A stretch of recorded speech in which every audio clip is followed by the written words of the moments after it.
जय श्री कृष्णा। राधे राधे। साथियों, आज आप सभी ने श्रवण करेंगे एकादशी के दिन शुक्रवार की व्रत कथा माँ संतोषी की। संत कहते हैं कि एकादशी के दिन अगर माँ संतोषी की कथा और भजन सुनी जाती है तो बहुत पुण्य का लाभ मिलता है। तो आइए साथियों, हम सब माँ संतोषी की कथा भजन सुनकर उनकी कृपा को लाभ उठाए। संतोषी की व्रत की कथा। एक गांव में सुनैना नाम की एक औरत थी। उनकी 7 बेटा था। 7 बेटा में 6 बेटा का शादी हो चुका था, छोटे वाला बाकी था। उनकी माँ कहती थी कि बीरू थोड़ा काम कर ले, लेकिन बीरू काम नहीं करता था। वो कहता था कि माँ 6 भाई तो मेरा काम करता है और 6 भाई मुझसे बहुत प्यार करता है। माँ तुम भी तो मुझसे प्यार करती हो, मैं तो बहुत छोटा हूँ। माँ सुनैना कहती कि बेटा अब तू छोटा नहीं है, तू भी 12 हो गया है, तू भी तो शादी करेगा, पत्नी आएगी तो उसे तो तुझे देखना होगा। लेकिन बीरू कुछ समझना नहीं चाहता था। एक दिन बीरू के माँ मंदिर पूजा करने जाती है। वहाँ पर देखती है कि एक लड़की मंदिर में बैठकर बहुत अच्छा भजन गा रही है। बड़ी श्रद्धा भक्ति से वो पूजा कर रही है। उस लड़की को देखकर सुनैना उसे पसंद कर लेती है और उनकी पास जाती है। उस लड़की से उनकी नाम पूछती है, उनकी घर पूछती है। वो लड़की अपना नाम भी बता दिया और घर भी बता दिया। वो पूजा करके अपना घर चली गई। अब फिर सुनैना अपना घर आ गई। आकर अपना 6 बहू से कहती है कि बहू, मैं अपना बीरू के लिए बहू पसंद कर लिया है। वो बहुत संस्कारी है, वो बहुत पूजा पाठ करती है, संगीत भी गाती है। बड़ी बहू कहती है कि सासू माँ, आपको लड़की पसंद है तो चलिए हम सब देखे आते हैं और बीरू को जल्द से जल्द शादी करवा देते हैं। सुनैना अपनी 6 बहू को लेकर उस लड़की के घर जाती है और देख कर 6 बहू पसंद करती है। पसंद करने के बाद वो शादी के लिए बातचीत करती है और पाका करके वो अपना घर लौट आती है। इधर सुनैना अपना बेटे को शादी के लिए सब तैयारी कर रही है। सारे गांव वालों को सुनैना बुलाती है, हित कुटुंब तक बुलाती है और गजे बजे के साथ बारात लेकर उस लड़की का घर जाती है। वहाँ पर विधि विधान के साथ बीरू का और उस लड़की का शादी होता है। शादी के बाद लड़की वाला अपना लड़की को विदा कर देता है, अपना ससुराल आती है। कुछ दिन अच्छे से सब लोग उन्हें रखते हैं। सुनैना अपना बीरू से कहती है कि बेटा अब तो तू कुछ काम कर ले, अब तो तेरी पत्नी आ गई है, अब तो खर्चा बढ़ गया है। कितना दिन भाई और भाभी तेरे पत्नी या तुझे संभालेंगे, तू कुछ काम कर ले।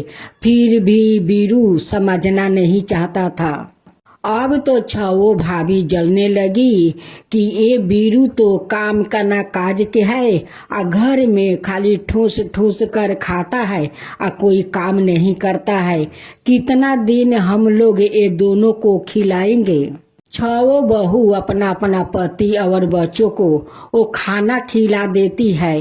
और जो थाला में जूठन बचता है उसे एक थाला में परोस देती है और सासू माँ को देती है कि जाओ अपना लाडले बीरू को खाना खिला दो। माँ ले जाकर उसे खाना खिला देती है।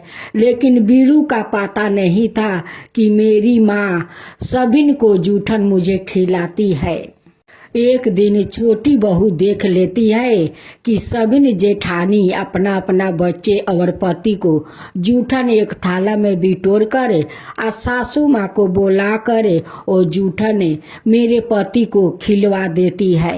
वो जाकर सासू माँ से कहती है कि माँ ये तो जूठन है सभी का, आया पे अपने बेटों को जूठन खिलाती है। अब सासू गुस्सा हो जाती है, कहती है कि बहू तू नई नवेली दुल्हन है और तू घर में आते आते तू अशांति लगाना चाहती है।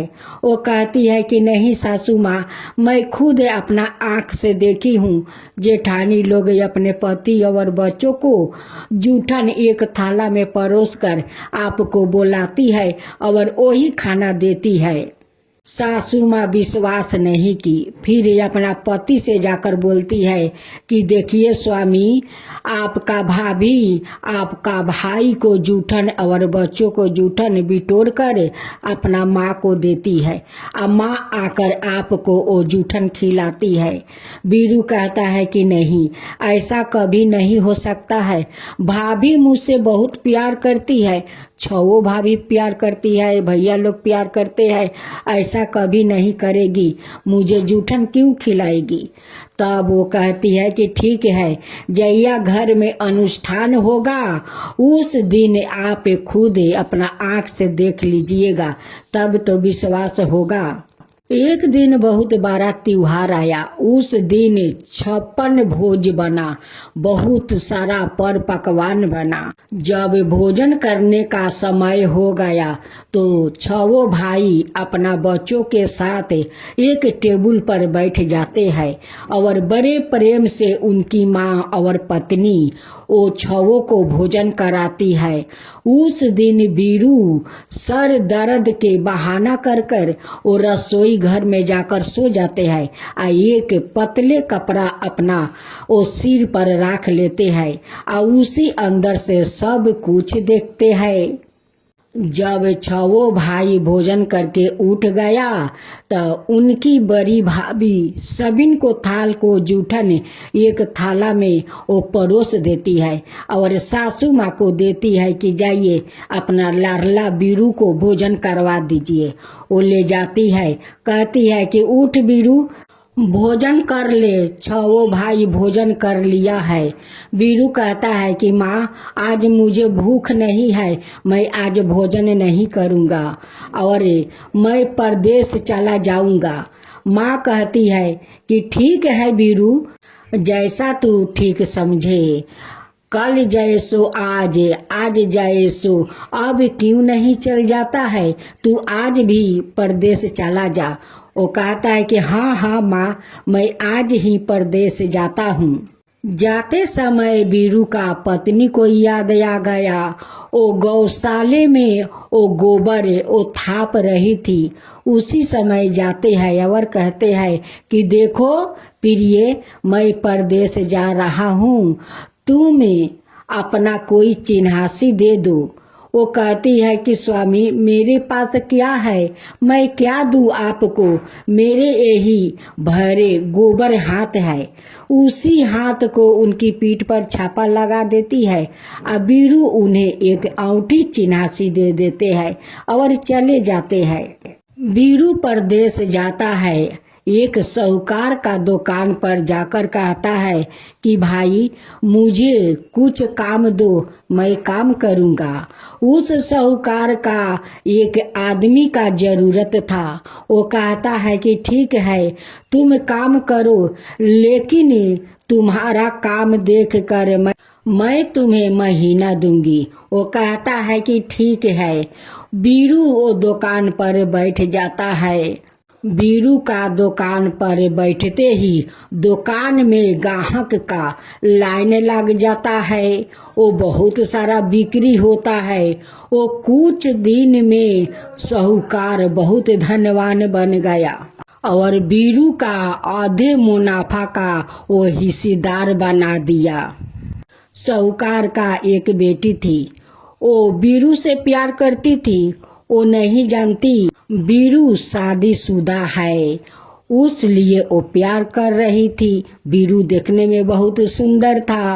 अब तो बीरू उस लड़की का प्यार में अपना पत्नी को भूल गया था। इधर सारे जेठानी मिलकर अपना देवरानी को बहुत सताती थी।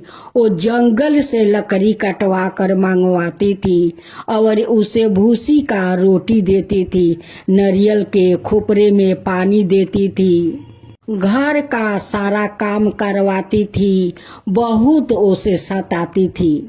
एक दिन छवो जेठानी अपना अपना सहेली को बुलाती है, घर में 56 भोज बनवाती है, पकवान बनवाती है।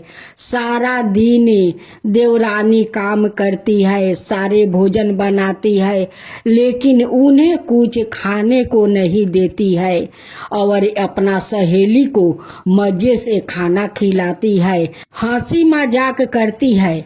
जब सबिन को सहेली अपना घर चली जाती है, वो सारे बर्तन अपना देवरानी से मजवाती है। भूख प्यास के कारण वो बेहोश होकर आंगन में गिर जाती है। तभी न उनकी मुख से एक बार आवाज निकला, माँ। तभी न माँ संतोषी वहाँ पर प्रकट हो जाती है और सारा बर्तन माज कर वो सजा देती है और सजा कर चली जाती है। जब सीता का होश आया तो वो देखती है कि सारे बर्तन तो मज चुका है और सजा दिया है। सीता सारे घर का काम करके वो जंगल में लकड़ी काटने जाती है। उस दिन शुक्रवार का दिन था। उनका पास तो कुछ नहीं था माँ संतोषी को भोग लगाने के लिए। एक सामने मंदिर मिला। उस मंदिर में जाकर वो रोने लगी कि माँ, आज तो शुक्रवार का दिन है, आपका भोग लगाने के लिए मेरे पास कुछ नहीं है। अब मेरा तो पति परदेश कमाने गया है, अभी तक कोई खबर नहीं आया और ना कोई पत्र आया। माँ, वो कब तक आएंगे? माँ, कहीं तो वो मुझे भूल तो नहीं गए कि आज तक उनकी कोई पत्र नहीं आया और नहीं कोई खबर आया। माँ, उसी समय माँ संतोषी एक बूढ़ा का रूप धारण करती है। एक थाले में चने और गुड़ वो प्रसाद के रूप में लियाकर उसे देती है। कहती है कि बेटी, तू क्यों रो रही है? आज शुक्रवार है, माँ को भोग नहीं लगाई, उस लिए तू रो रही है।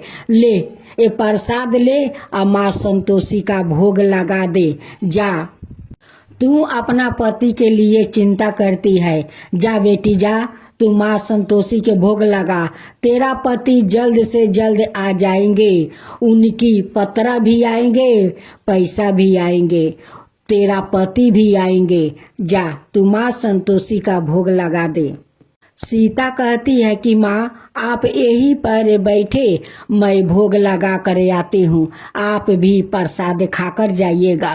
कहती है कि जा बेटी जा, तू माँ का भोग लगा। जब सीता माँ संतोषी का भोग लगा कर वो बाहर आती है तो देखती है कि जहाँ पर वो माता वो खड़ी थी, दोनों पैर का निशान है और मैं जो भोग लगाई थी वो भोग तो इस चरण के पास है।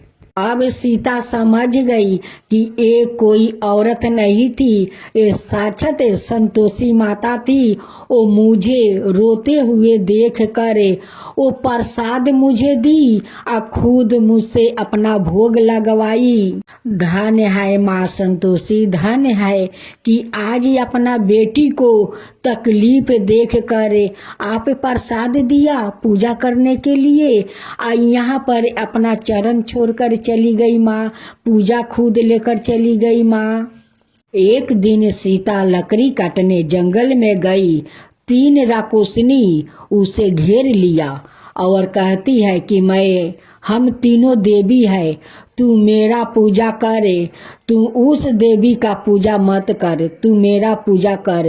वो कहती है कि नहीं, वो मेरे संतोषी माँ है, वो मेरी माता है, मैं उनकी पूजा करूँगी, लेकिन आपको पूजा क्यों करूँगी, आपको पूजा नहीं करूँगी।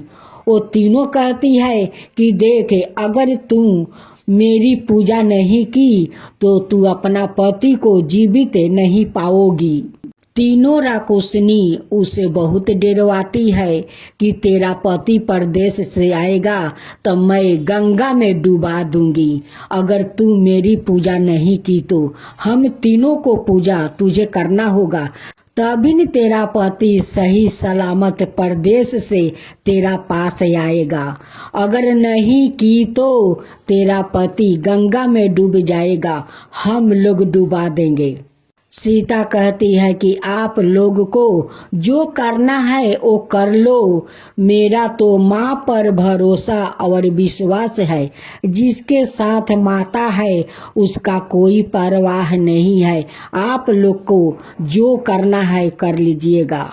माँ संतोषी कहती है कि मैं तो सीता का विश्वास दिलाया है कि तेरा पति आएगा, तेरा पति का पत्र आएगा, पैसा आएगा, लेकिन अभी तक तो कुछ नहीं आया।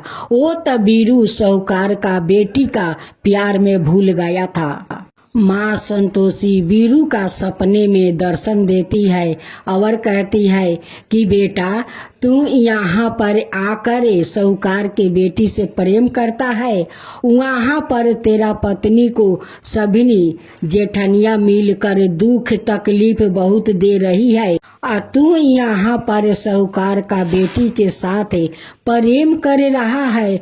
जल्द तू अपना घर लौट जा, नहीं तो तेरा पत्नी को वो लोग तकलीफ दे देकर वो मार देगी, जल्द से जल्द तू अपना घर लौट जा। बीरू कहता है कि माता, मैं कैसे अपना घर लौट जाऊं, यहाँ का लेन देन हिसाब किताब सब बाकी है, कैसे मैं लौट जाऊं माता, कैसे। माँ कहती है कि देख बेटा, तू सुबह उठ और नहा धोआ करे, दुकान में अगरबत्ती लगा कर दंडवत प्रणाम करना और माँ संतोषी के नाम लेकर दुकान पर बैठ जाना, तेरा सारा लेन देन साफ हो जाएगा। वो जब सुबह उठा तो वो साहूकार का बेटी से कहता है कि आज मैं सपने में माँ संतोषी के देखा है, और वो कहती है कि नहा धोआ कर दुकान पर अगरबत्ती लगाकर बैठ जा, तेरा लेन देन साफा हो जाएगा। वो हंसी दिलगी में उड़ा देती है, कहती है कि सपना कहीं सच होता है, सच होता तो दुनिया में कितना कुछ हो जाता। उस समय एक औरत आती है और कहती है कि बेटा, सपना के बात सच भी हो सकता है, और तेरा नहा धोआ कर दुकान पर बैठने से क्या बिगड़ता है, जाकर बैठ जा, तू सपने के बात मान ले और जाकर बैठ जा। वो जाकर नहा धोआ कर अगरबत्ती लगाकर दुकान पर बैठ जाता है, और देखते देखते सारा लेन देन उसका साफ हो जाता है। बीरू साहूकार से कहता है कि मालिक, मैं अपना घर जाना चाहता हूँ, मेरा पत्नी बहुत तकलीफ में है। साहूकार का बेटी कहती है कि नहीं, मैं तुमसे प्यार करती हूँ, तुमसे शादी करना चाहती हूँ। वो कहता है कि नहीं, मेरा पत्नी है, मैं तुमसे शादी नहीं कर सकता। बीरू का झोला सारे कपड़ा वो साहूकार के बेटी वो राख देती है कि मैं जाने नहीं दूंगी। वो कहता है कि सब तुम राख लो, मैं ऐसे ही चला जाऊंगा, लेकिन अब यहाँ पर नहीं रहूंगा, मेरा पत्नी बहुत तकलीफ में है। बीरू का आंख का आंसू देखकर साहूकार को माया लग जाता है। वो कहता है कि नहीं बेटी, जाने दे, जाने दे, बीरू को जाने दे, वो भी तो किसी का बेटी है, जाने दे बेटी। तब उनकी बेटी कहती है कि पिताजी, खाली हाथ कैसे बीरू जाएगा, उसे धन दो और वस्तु दो। साहूकार बहुत सारा धन आभूषण वस्तु देकर उसे विदा कर देते हैं। जब वीरू नौका में जाकर बैठता है तभी वो तीनों राक्षसनी आती है और कहती है कि तू मुझसे शादी कर ले, नहीं तो हम तीनों मिलकर तुझे इस गंगा में डुबा दूंगी। वीरू कहता है कि नहीं, मैं शादीशुदा हूँ, मेरी पत्नी है, मैं अपना घर जा रहा हूँ, मैं शादी नहीं कर सकता। वो कहती है कि नहीं करेगा शादी तो तुझे इसी गंगा में डूबना होगा। जब बीच मझधार में नौका जाता है तभी तीनों राक्षसनी उसे डुबाने का कोशिश करती है। तभी वीरू माँ संतोषी का याद करता है और माँ संतोषी दौड़ी चली आती है, वीरू को बचा लेती है या तीनों राक्षसनी को वो जलाकर वहीं पर भस्म कर देती है। वीरू जब अपना घर लौट आया उस समय उसकी पत्नी जंगल में लकड़ी काटने गई थी। तभी सीता माथे पर लकड़ी का बोझा लेकर आ जाती है और सासू माँ से कहती है, सासू माँ भूसी के रोटी दो और नारियल का खुपरी में पानी दो और लकड़ी के गूठर लो, भूसी का रोटी दो, नारियल का खुपरी में पानी दो। ये बात सुनकर वीरू बाहर आता है।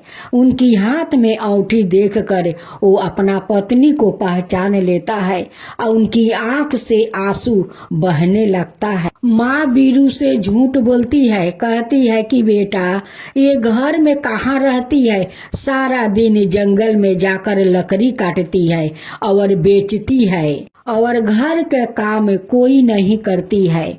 अब वीरू कहता है कि माँ मुझे देखता है, माँ देखता है, तुम मुझे एक कमरे की चाबी दे दो, मैं उस कमरे में रहूँगा। माँ कहती है कि तेरा जैसा ठीक लगे वैसा करे। वो चाबी दे देती है। वीरू एक कमरे के ताला खोलकर उसी में जाकर अपना सारा सामान रख देता है और उनकी पत्नी कहती है कि स्वामी काले शुक्रवार है, माँ संतोषी का उद्यापन करना है। वीरू कहता है कि जाओ खुशी खुशी से माँ संतोषी का उद्यापन करो। सीता माँ संतोषी का पूजा का तैयारी करती है।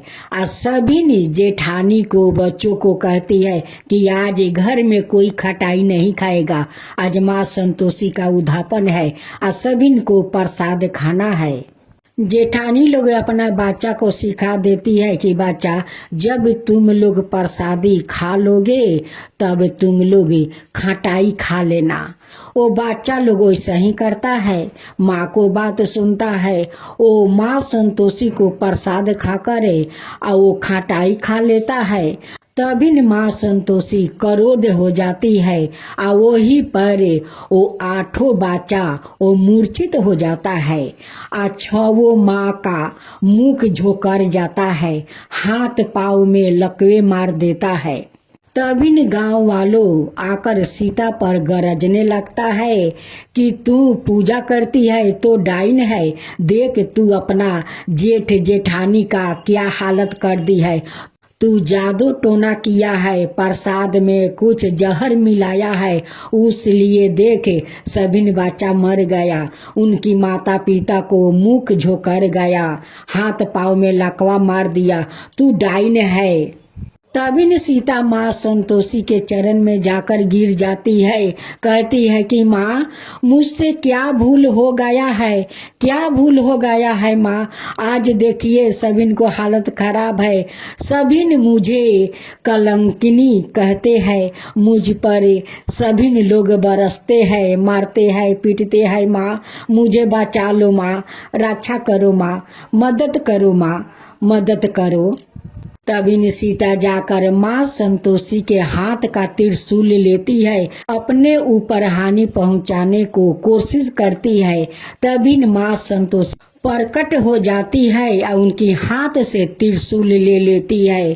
कहती है कि बेटी तुम अपना प्राण क्यों त्यागना चाहती हो, तू तो मेरी बेटी है, तेरे साथ तेरा जेठानी गलत किया है, वो बच्चों को सिखाकर खटाई खिलाई है, उसलिए वो लोग भोगत रहे हैं। सीता कहती है कि नहीं माँ, अपना बेटी की रक्षा करो, नहीं तो आपका बेटी कलंकिनी बन जाएगी। आप वो सभी को ठीक करो माँ। सीता का वचन सुनकर, उनकी आंख का आंसू देखकर माँ संतोषी वो सभी बच्चों को वो ठीक कर देती है, सभी जेठानी को ठीक कर देती है। तभी सभी जेठानी आकर माँ संतोषी के चरण में वो गिर जाती है और माफ़ी मांगती है कि माँ मुझे माफ़ कर दो, मैं तो अनपढ़ हूँ, मैं अज्ञानी हूँ, मैं पापी हूँ कि आपका पूजा को हम सभी ने भंग किया है, बच्चों को सिखाकर भंग किया है। माँ मुझे माफ़ कर दो, माँ माफ़ कर दो। हम सभी मिलकर सीता के साथ आपको श्रद्धा भक्ति से पूजा करेंगे माँ, पूजा करेंगे। मुझे माफ़ कर दो, माफ़ कर दो माँ। माँ संतोषी सभी को माफ़ कर देती है, आगे जैसन शरीर दे देती है। तब बोलो माँ संतोषी की जय, माँ संतोषी की जय। आज माँ संतोषी का मंदिर में आकर हम सभी को बहुत मन का शांति मिला। माँ को कथा सुनकर मन का बहुत आनंद मिला। हे माँ संतोषी, ऐसा ही संतुष्ट आनंद हमेशा बनाए रखिएगा अपना भक्त पर। आपका तो कृपा महिमा अपरंपार है। हे माता, अपना हाथ अपना भक्तों को सिर पर हमेशा रखना। बोलो माँ संतोषी की जय, माँ संतोषी की जय।